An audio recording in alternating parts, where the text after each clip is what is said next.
Hi mga mare! Masaya nga ako ngayong araw kasi wala lang. Hindi ko nga maramdaman kung bakit masaya ako ngayong araw. Nabuang na ang mare niyo. Galing pala ako dyan, naghatid ng pogi kong anak na mana sa mama. Aba naman, charot lang.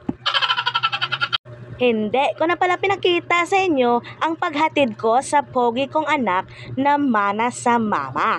Aba naman, charot lang. Fast forward na tayo mga mare. Binilhan ko pala yan si Chaka na pangalan ng e-bike ko. Binilhan ko yan siya ng raincoat kasi ayoko nga yan siyang mabasa sa ulan.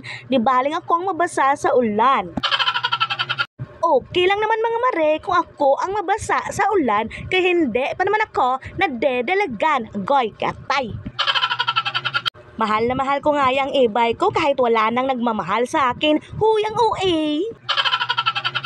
Kinukumutan ko pa nga yan siya sa gabi para hindi nga yan malamukan yung e-bike ko. Gusto ko nga yan minsan itabi yan sa pagtulog. Agoy, gatay. Wala nga ako magawa ngayong araw kaya ayan, nilalambing-lambing ko muna si Chaka. Nami-miss ko kasi yan si Chaka pag hindi ko yan siya nakikita. Huyang OA. Si Chaka na lang kasi ang nagpapaligaya ng buhay ko. Goy, gatay. Huwag yun na nga lang pansinin yung lubot ko dyan kay malaki nga. Ano ba naman yan, nakaharang pa yung lubot ko. Siya, mga mare-pare, at kuya, thank you for watching!